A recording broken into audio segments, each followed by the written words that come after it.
Assalamualaikum warahmatullahi wabarakatuh. Waalaikumsalam warahmatullahi wabarakatuh. Selamat sore, salam sejahtera untuk kita semua. Kembali lagi bersama Jurnal Kaltara Podcast bersama Bunda Hajah Ainun Faridah, Ketua Komisi 1 DPRD Provinsi Kalimantan Utara.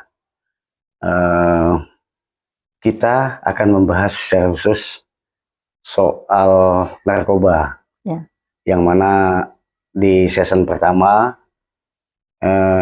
Ibu Hajah ada menyebut Tanjung Palas. Nah, sejauh mana nih Bu untuk pencegahan lewat Ranperda ini nanti? Pencegahannya ya kita buat seperti saya katakan tadi. Jadi kita tidak bekerja sendiri, tapi kita libatkan masyarakat yang ada di RT supaya cepat laporannya, cepat tahunya gitu. Siapa yang bikin hal di situ, siapa yang narkoba di situ, siapa yang yang jadi pengedar dan sebagainya di situ, itu cepat tahu. Jadi satu RT itu ada 10 orang kita simpan di situ. 10 orang. Apa istilahnya tuh ya, namanya tuh ya?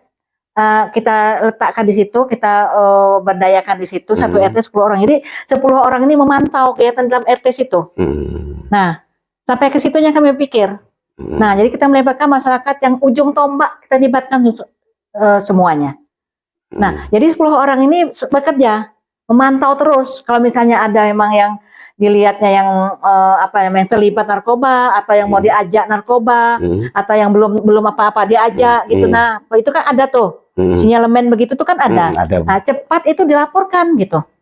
Nah, Bu, tadi Ibu ada menyebut peredaran narkoba untuk pulungan tuh sempat menyebut Tanjung Palas. Betul. Nah, apakah ini ada data dari BNK Kabupaten yang disampaikan ke Ibu atau bagaimana? Kalau data otentik yang saya pegang tuh tidak ada sama saya. Cuma saat kita dialog, saya ngundang mereka karena kan kita kan setiap minggu nih mengundang. BNNP itu menyebutkan bahwa Tanjung Palas berkali-kali, bukan sekali. Tanjung Palas itu juga gudang narkoba. Tapi saya akan minta. Saya akan minta nanti data-datanya itu nanti di mana-mana saja gitu kan. Itu begitu. Saya juga miris sebenarnya itu begitu Pak. Begitu Bu katanya. Bukannya Tanjung Palas, di mana-mana pun sebut semua. Karena aku orang Tanjung Palas, aku sebut Tanjung Palas supaya kita hati-hati. Banyak tempat yang sebutnya di sini. Tanjung Palas juga. Karena aku yang orang Tanjung Palas, lahir di situ, besar di situ. Itu yang aku sebut supaya kalian semua hati-hati.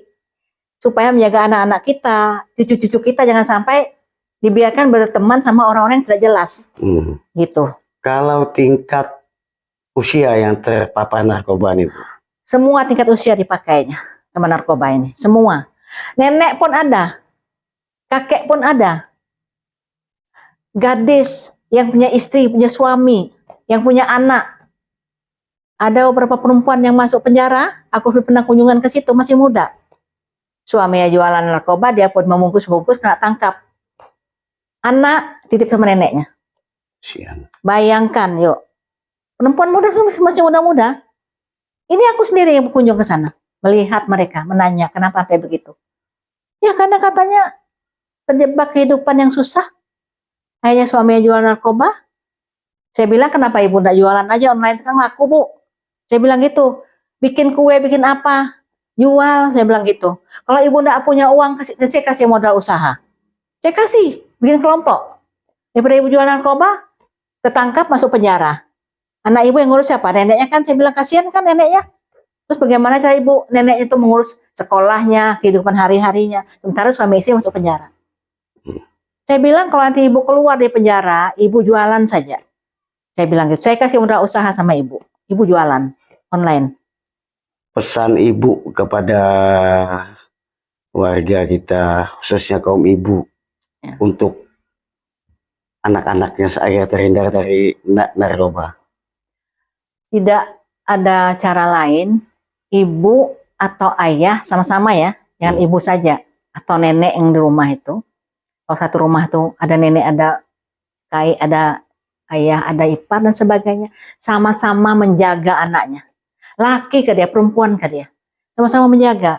Jadi jangan biarkan mereka tuh pergi malam-malam tidak pulang-pulang, atau jauh malam baru pulang, jangan dibiarkan. Kita harus tahu temannya siapa. Nah, saya begitu. Teman anak kita ini siapa? Jadi kalau misalnya dia tidak pulang, kita bisa telepon teman-temannya nih, mana dia? Kita datangi. kita suruh pulang. Nah kalau dia pulang kita periksa tasnya kah, bajunya kah, apa kita periksa semuanya. Periksa juga HP-nya, apa isi HP, ada kebiasaan di mana-mana, adakah hal-hal yang mencurigakan, misalnya pakai istilah-istilah, gitu kan?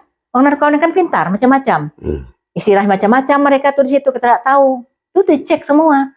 Jadi pokoknya tuh kita jadi CCTV lah untuk anak kita. Di mana mereka berada kita harus ada gitu, untuk mencegah, karena ngeri narkoba ini ngeri. Cara apanya? Cara mengiming-iming tuh luar biasa dengan uang. Jadi caranya gini, dikasih dulu, kan? Dikasihnya uang, dikasihnya narkoba dulu. Merasa dicoba, ketagihan, baru disuruhnya menjual. Iming-iming, kalau kau jual sekian, kau dapat sekian, kau usah beli lagi, kau bisa ngisap ini, gitu. Akhirnya mereka tuh ikut. Nah, kita sudah berbicara hulu tentang narkoba nih, Bu. Ya. Nah, di Kaltara ini kan khususnya kan kita belum punya balai rehabilitasi. Himbauan Ibu kepada katanya sih Tanjung Priok itu sudah ada balai rehabilitasi narkoba. Cuman mereka di situ hanya aja, apa namanya? Konseling. Konseling berubah jalan gitu, nah. Konseling aja. Kalau untuk balainya betul-betul narkoba itu yang belum ada. Karena untuk membuat satu balai narkoba itu banyak hal-hal yang harus kita ikuti patuhi.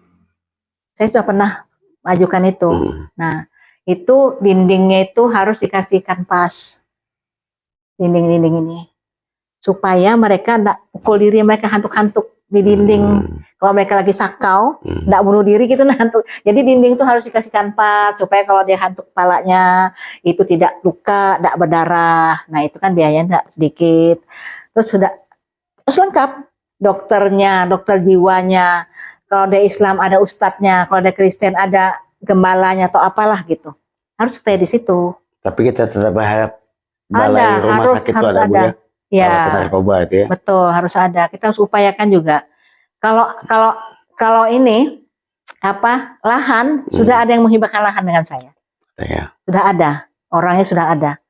Apapun yang Ibu mau untuk kegiatan Tanjung Palas, saya siapkan lahan berapa Ibu mau.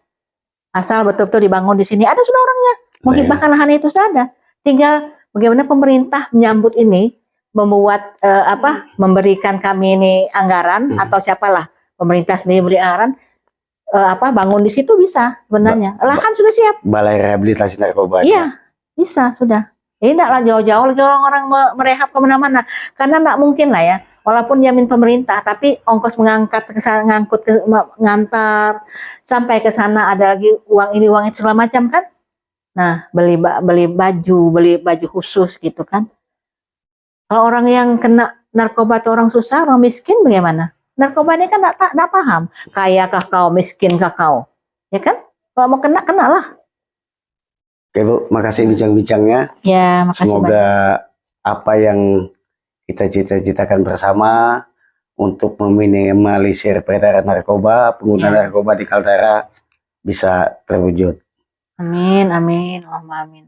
Assalamualaikum warahmatullahi wabarakatuh. Waalaikumsalam warahmatullahi wabarakatuh. Selamat sore, salam sejahtera buat kita semua.